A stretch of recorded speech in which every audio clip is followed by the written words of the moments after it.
നമസ്കാരം, ലാവൂസ് കിച്ചണിലേക്ക് സ്വാഗതം. ഇന്ന് ഞാൻ വന്നിരിക്കുന്നത് മാംഗോ ഐസ്ക്രീം റെസിപ്പിയുമായിട്ടാണ്. നമുക്ക് വളരെ പെട്ടെന്ന് തന്നെ ഉണ്ടാക്കിയെടുക്കാൻ പറ്റും. ക്രീമോ കണ്ടൻസ്ഡ് മിൽക്കോ ഒന്നും തന്നെ ഇല്ലാതെ വെറും 4 ഇൻഗ്രീഡിയൻസ് മാത്രം വെച്ചിട്ട് നമുക്ക് ഐസ്ക്രീം ഉണ്ടാക്കിയെടുക്കാൻ പറ്റും. അപ്പോൾ നമുക്ക് എങ്ങനെ ഐസ്ക്രീം ഉണ്ടാക്കിയെടുക്കുന്നത് നോക്കാം. അതിന് മുന്നായിട്ട് എൻ്റെ ചാനൽ ആദ്യമായിട്ടാണ് നിങ്ങൾ കാണുന്നതെങ്കിൽ ഒന്ന് സബ്സ്ക്രൈബ് ചെയ്യുക. കൂടാതെ ബെൽ ബട്ടണിൽ ഓൾ എന്ന ബട്ടൺ പ്രസ് ചെയ്യാനും മറക്കരുത്. അപ്പോൾ മാത്രമേ ഞാനിടുന്ന വീഡിയോസ് നിങ്ങൾക്ക് നോട്ടിഫിക്കേഷനായി ലഭിക്കുകയുള്ളൂ. അപ്പോൾ നമുക്കിനി പെട്ടെന്ന് തന്നെ വീഡിയോയിലേക്ക് പോകാം. ഐസ്ക്രീമിന് വേണ്ടിയിട്ട് 2 ടേബിൾ സ്പൂൺ മൈദപ്പൊടി, 2 മാങ്ങ, 500 ml പാല്, 4 ടേബിൾ സ്പൂൺ പഞ്ചസാര, പിന്നെ കുറച്ച് വെള്ളം. ഇത്രയാണ് നമുക്ക് ആവശ്യമുള്ളത്. ആദ്യം തന്നെ നമുക്ക് മൈദപ്പൊടി കുറച്ച് വെള്ളം ഒഴിച്ചിട്ട് ഒന്ന് മിക്സ് ചെയ്തെടുക്കാം. അധികം വെള്ളം ഒഴിക്കരുത്. ആദ്യം തന്നെ നമുക്ക് നോക്കിയിട്ട് വെള്ളം ഒഴിച്ച് കൊടുത്താൽ മതി. നല്ല തിക്നെസ്സിലാണ് മൈദപ്പൊടി വേണ്ടത്. നമുക്ക് മൈദപ്പൊടിക്ക് പകരം നമുക്ക് കോൺഫ്ലോർ പൊടി ഉണ്ടല്ലോ, അതുണ്ടെങ്കിൽ എടുക്കാവുന്നതാണ്. അത് 2 ടേബിൾ സ്പൂൺ എടുത്താൽ മതി. നല്ല തിക്കായിട്ട് തന്നെ മിക്സ് ചെയ്തെടുക്കുക. അതിൻ്റെ കട്ടയൊന്നും ഇല്ലാതെ നന്നായിട്ട് മിക്സ് ചെയ്തെടുക്കുക. അങ്ങനെ നന്നായിട്ട് മിക്സ് ചെയ്തിട്ടുണ്ട്. ഇനി ഇതൊരു സൈഡിലേക്ക് മാറ്റി വെക്കാം. ഇനി നമുക്ക് അടുപ്പിൽ 500 ml പാല് ഒരു പാത്രത്തിലേക്ക് ഒഴിച്ചിട്ട് അതൊന്ന് തിളപ്പിക്കാൻ വെക്കാം. ആ ഒരു സമയത്ത് തന്നെ നമുക്ക് പഞ്ചസാര ഇട്ട് കൊടുക്കാം. ഞാൻ ഇവിടെ 4 ടേബിൾ സ്പൂൺ പഞ്ചസാര എടുത്തിട്ടുണ്ട്. അത് മാങ്ങയുടെയൊക്കെ മധുരത്തിനനുസരിച്ച് നമുക്ക് കൂട്ടിയെടുക്കാവുന്നതാണ്. അപ്പോൾ മധുരം കുറഞ്ഞ മാങ്ങയാണെങ്കിൽ പഞ്ചസാര കൂട്ടിയെടുക്കാം. അപ്പോൾ ഞാൻ എടുത്തിരിക്കുന്ന മാങ്ങയ്ക്ക് ഒരുവിധം മധുരമുണ്ട്, അതുകൊണ്ടാണ് 4 ടേബിൾ സ്പൂൺ പഞ്ചസാര എടുത്തിരിക്കുന്നത്. നിങ്ങൾക്ക് ആവശ്യമാണെങ്കിൽ കൂട്ടിയെടുക്കാം. ഇത് നന്നായിട്ട് തിള വരുന്നത് വരെ വെയിറ്റ് ചെയ്യാം. ഇടയ്ക്കിടയ്ക്ക് ഇളക്കി കൊടുത്തുകൊണ്ടിരിക്കണം, അല്ലെങ്കിൽ അടിയിൽ പിടിച്ചു പോകും. അപ്പോൾ ഇത് നന്നായി തിളച്ചിട്ടുണ്ട്. ഈ ഒരു സമയത്ത് നമുക്ക് ആദ്യം മിക്സ് ചെയ്ത് വെച്ച മൈദപ്പൊടിയുടെ മിക്സ് നമുക്ക് ഇതിലേക്ക് ചേർത്ത് കൊടുക്കാം. ഇത് ചേർത്ത് ഉടനെ തന്നെ നന്നായിട്ട് ഇളക്കി കൊടുത്തുകൊണ്ടിരിക്കണം, അല്ലെങ്കിൽ നമ്മൾ മൈദപ്പൊടി ഇങ്ങനെ കട്ട പിടിച്ചു പോകും. നന്നായിട്ട് ഇളക്കി കൊടുത്തുകൊണ്ടിരിക്കുക.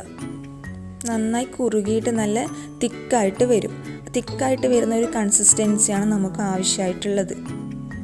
കണ്ടില്ലേ, നല്ലൊരു തിക്നെസ് ആയിട്ട് കിട്ടിയിട്ടുണ്ട്. നമുക്ക് തണിയാൻ വേണ്ടിയിട്ട് ഇത് മാറ്റി വയ്ക്കാം. ഈ അടുപ്പിൻ്റെ മുകളിൽ തന്നെ തണിയാൻ വേണ്ടി മാറ്റി വയ്ക്കരുത്. നമുക്ക് പുറത്തേക്ക് ഇറക്കി വയ്ക്കണം, ഇല്ലെങ്കിൽ നന്നായിട്ട് കട്ട പിടിച്ചു പോകും. അങ്ങനെ ഈ മിക്സ് നന്നായി തണിഞ്ഞിട്ടുണ്ട്. ഈ നമ്മളെ റൂം ടെമ്പറേച്ചറിലായിട്ടുണ്ട്. ഇനി ഈ ഒരു മിക്സ് നമ്മൾ മിക്സിയുടെ ജാറിലേക്ക് ചേർത്ത് കൊടുക്കാം. ഞാൻ ഇവിടെ 2 പഴുത്ത മാങ്ങ അരിഞ്ഞ് വെച്ചിട്ടുണ്ട്. ഈ ഒരു മിക്സിലേക്ക് നമുക്ക് ചേർത്ത് കൊടുക്കാം. ഇത് രണ്ടും കൂടിയിട്ട് നല്ല പേസ്റ്റ് പോലെ നന്നായിട്ട് അരച്ചെടുക്കണം.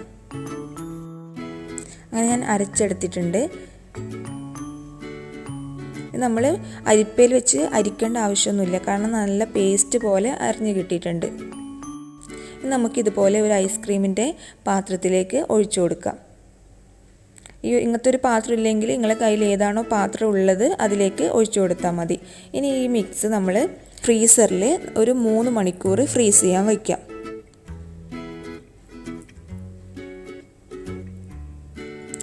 നല്ല അടപ്പ് വെച്ച് നന്നായി ടൈറ്റ് ചെയ്തതിന് ശേഷം ഫ്രീസറിൽ 3 മണിക്കൂർ വെക്കണം. അങ്ങനെ 3 മണിക്കൂറിന് ശേഷം ഞാൻ ഇത് എടുത്തിട്ടുണ്ട്. ഇതൊന്ന് ഒന്നും കൂടി മിക്സിയിലിട്ടിട്ട് ഒന്ന് അടിച്ചെടുക്കണം.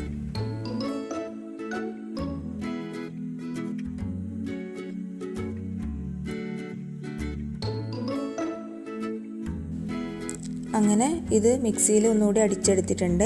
ഇനി നമ്മൾ ഇതേ ട്രേയിലേക്ക് ഒഴിച്ചിട്ട് വീണ്ടും നമ്മൾ ഫ്രീസറിൽ ഒരു 8 മണിക്കൂർ ഫ്രീസ് ചെയ്യാൻ വെക്കണം. ഞാൻ ഇവിടെ രാത്രിയിലാണ് ഇതിങ്ങനെ ചെയ്തിരിക്കുന്നത്. അപ്പോൾ രാവിലെ ആകുമ്പോഴേക്കും നല്ല രീതിക്ക് കിട്ടിയിട്ടുണ്ട്. നമ്മൾ നേരത്തെ പോലെ തന്നെ അടച്ചിട്ട് ഫ്രീസ് ചെയ്യാൻ വെക്കുക. 8 മണിക്കൂറെങ്കിലും മിനിമം വെക്കണം. അങ്ങനെ 8 മണിക്കൂറിന് ശേഷം ഞാൻ എടുത്തിട്ടുണ്ട്. നല്ല രീതിയിൽ തന്നെ ഐസ്ക്രീം നമുക്ക് കിട്ടിയിട്ടുണ്ട്.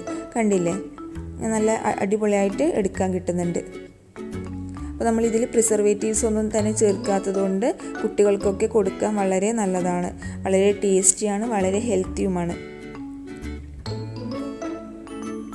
എൻ്റെ മോൻ എൻ്റെ അടുത്ത് തന്നെ നിൽക്കുന്നുണ്ട്. അപ്പോൾ ഞാൻ ഇവന് ആദ്യം ഒന്ന് എടുത്തു കൊടുക്കട്ടെ.